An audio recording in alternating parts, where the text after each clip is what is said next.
Hey Bears, welcome to Valiant Hearts, a pretty new game coming out, created in the Ubisoft framework, like Rayman Legends and Origins and Child of Light. This game is a game about World War One, but not as much about the actual war. Like you're not like a soldier walking around, blah blah blah blah blah. It follows a couple of persons' different stories. Which is a fresh take on it, I think. And today I will focus on this guy and the introduction to his story. So I will skip a lot of the story. I already have skipped some of the intro here, and then you will get a little taste of this game. I will not make a series of it because it's one of those games where I want to try the game and feel the game, and I will not try to focus on talking at the same time. So instead I have cut together this some parts of the introduction, the first chapter, and so that's what this is all about. So if there's some weird cuts sometimes, it's because of that. I've cut it, but a lot of it is just as is. So yes, this is Emile, and that's the first guy you're gonna control. You're gonna switch between a couple of different persons. But he's the first guy, and as you can see, he was called in for becoming a soldier. So he is gonna go into soldier's clothing in a moment. I was in the start. I was talking while recording this as well, but I figured that it would be more fun if I was just making a post voice. But as you can see, they have a partnership with Apocalypse and the other thing there, and so they have some actual facts from the war you can read for every chapter and every level, and it's pretty entertaining. It's pretty cool that you can learn a little about the war through this game. Again, because again, it's more about the game is more about the persons and how they were in the war and what happened. I can say the first guy, the very first guy I saw with the blonde hair in the game here, he is taken away, thrown out of France because he is German. So he was thrown out, and later we will see him again in a moment where he is a German soldier. But of course, these two know each other and remember each other, and it's not enemies in any way. And again, it's a cool focus in a game because it's not. It shows the depth of the persons. Like in many war games, it's we are the enemy, we are the good guys, and then we fight.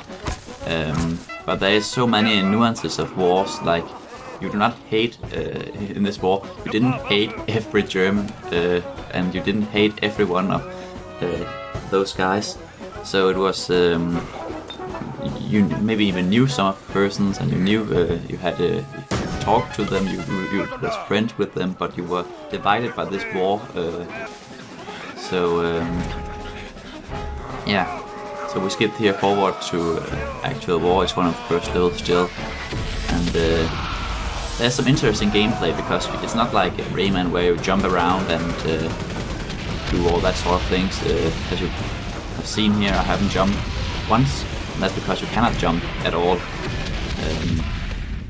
It's very forgiving. If you die here, you will just respawn and try again.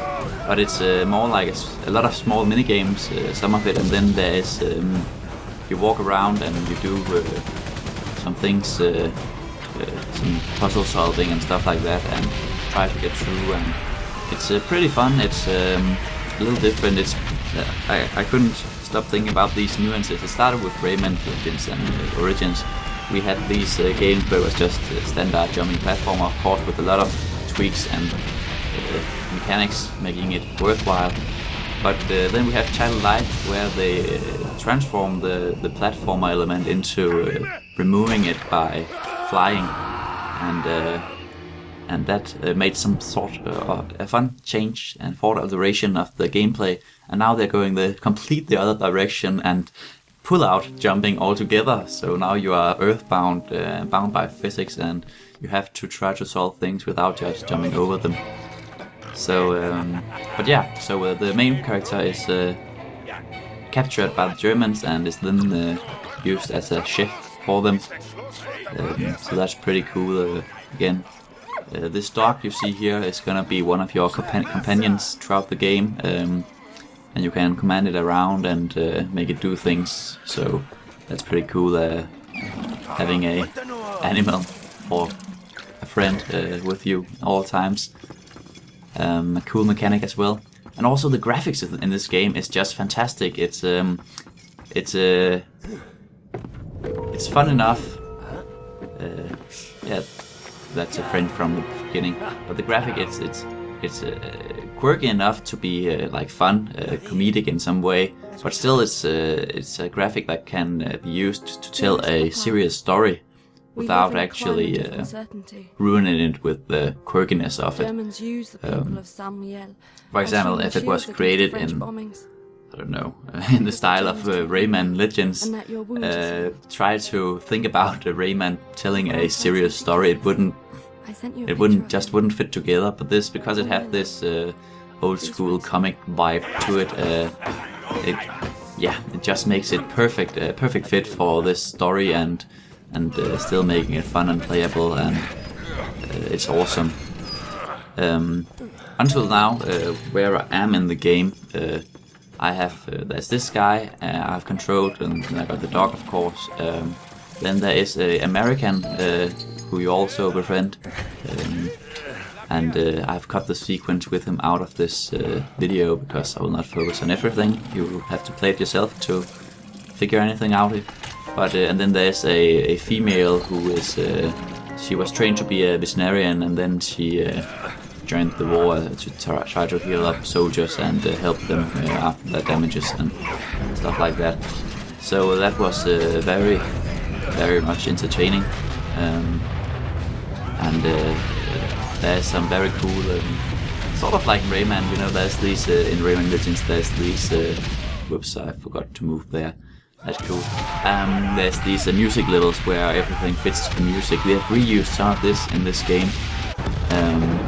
There's this very cool, and I will not show it in this video, but this very cool car sequence where you need to like move to the side from the road.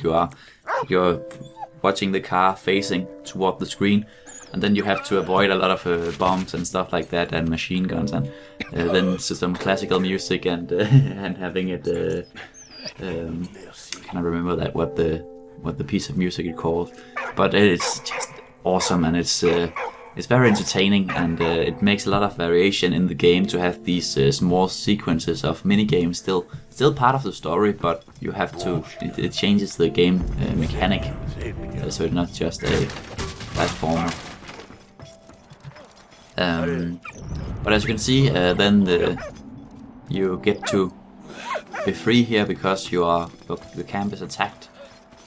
Your friend with the blonde hair, he is gone. He is following around the evil leader you are tracking down. I think he's a baron, and he is following him around, a soldier for him in this Zeppelin, as you can see. And the other guy, the one with the glasses, that's the female character's father, I think it is. So that's it's pretty cool. I really like in the game. It's very entertaining, and it's cool, and it has a lot of small quirky dynamics, and they really have created something awesome with this UbiArt engine, because it makes them able to make so many different games with easy animation, and well, not easy, of course. You need to think about it.